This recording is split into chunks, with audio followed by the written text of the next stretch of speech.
반갑습니다. 6월 24일 화요일 큐티 스케치 시간입니다. 오늘 본문은 시편 78편 56절부터 72절까지의 말씀입니다. 오늘 본문은 이렇게 시작합니다.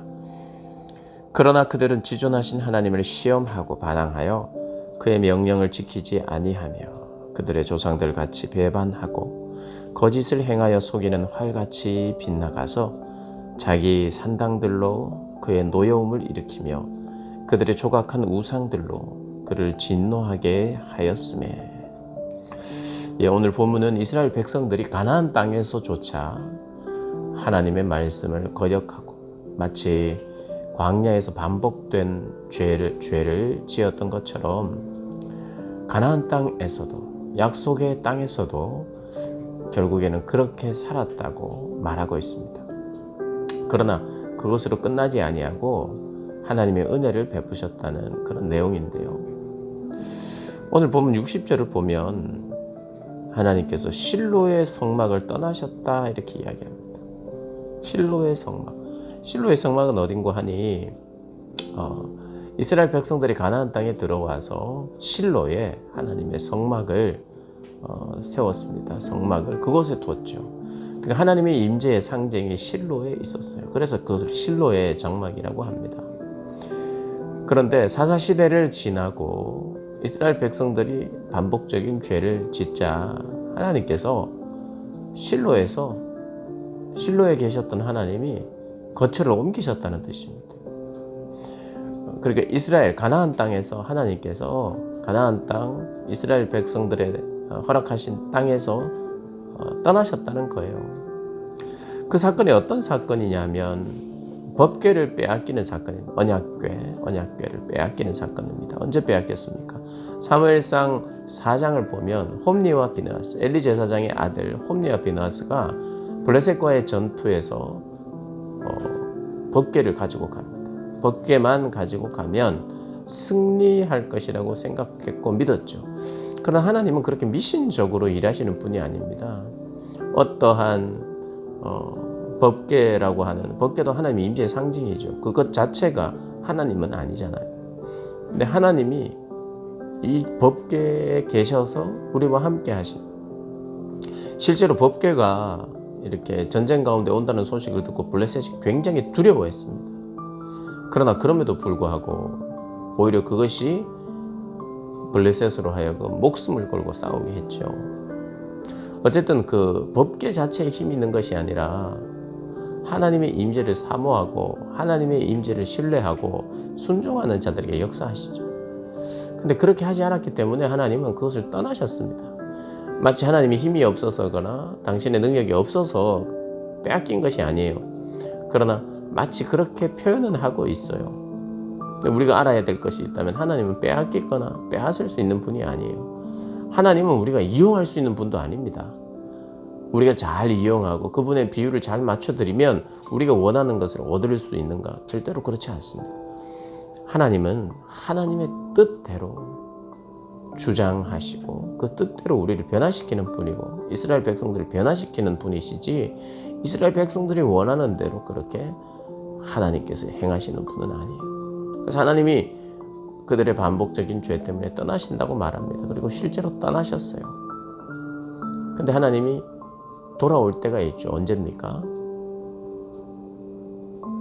다윗 시대에 다윗이 법궤를 찾아올 때 하나님이 돌아오십니다. 예루살렘으로. 그럼 그것은 다윗이 찾았기 때문인가? 그래서 오셨는가? 그렇지 않아요. 이스라엘 백성들이 빼앗겼기 때문에 하나님은 어쩔 수 없이 나가셨는가? 그것도 아니죠. 하나님 스스로 나가셨고 스스로 들어오셨어요. 그것을 우리가 어디서 볼 수 있느냐 하면 블레셋 땅에 법궤가 빼앗겼지만 그 법궤가 그곳에서 하나님의 능력과 영광을 발하시거든요. 그래서 그 법궤를 들여다 보려고 하는 사람들이 다 죽어나갑니다. 그래서 그 법궤가 이곳저곳으로 옮겨지다가 결국에는 이스라엘 땅 근처까지 오게 되고 결국에는 이스라엘로 들어오게 돼요. 근데 이스라엘에 들어오시게 되는 과정도 하나님이 그냥 너희들이 모시고 가면 가는 분이 아니라는 걸 우사의 사건을 통해서 한번 보여줘요. 우사가 손을 대려고 하자 손을 댔어요. 그래서 죽임을 당하죠. 그래서 법궤가 들어오지 못합니다. 거룩하신 하나님, 그리고 하나님의 방법대로 순종하며 옮기지 못했던 것, 그것이 중요한 교훈이고, 또 하나의 교훈은 하나님은 당신의 행선지를 하나님이 정하시지 인간들이 정할 수 없다는 거예요. 나가시는 것도 들어오시는 것도 하나님의 의지였다는 것을 보여주고 있습니다. 근데 왜 하나님이 들어오셨는가? 왜 하나님의 임재가 다시 회복되었는가? 그것은 오늘 본문이 이렇게 이야기를 하는 거예요. 65절에 그때 주께서 잠에서 깨어난 것처럼 포도주를 마시고 고함치는 용사처럼 일어나사.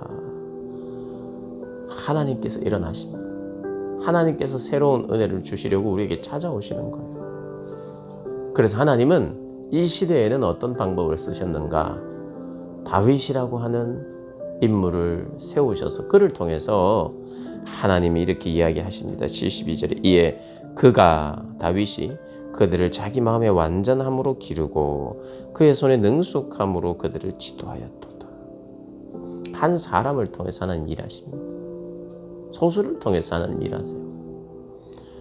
오늘 이 시대는 예수 그리스도를 우리에게 보내주셔서 그분이 지금도 살아계셔서 죽으셨을 뿐만 아니라 살아계셔서 부활하셔서 주의 성령으로 말미암아 우리를 완전함으로 기르시고 계십니다.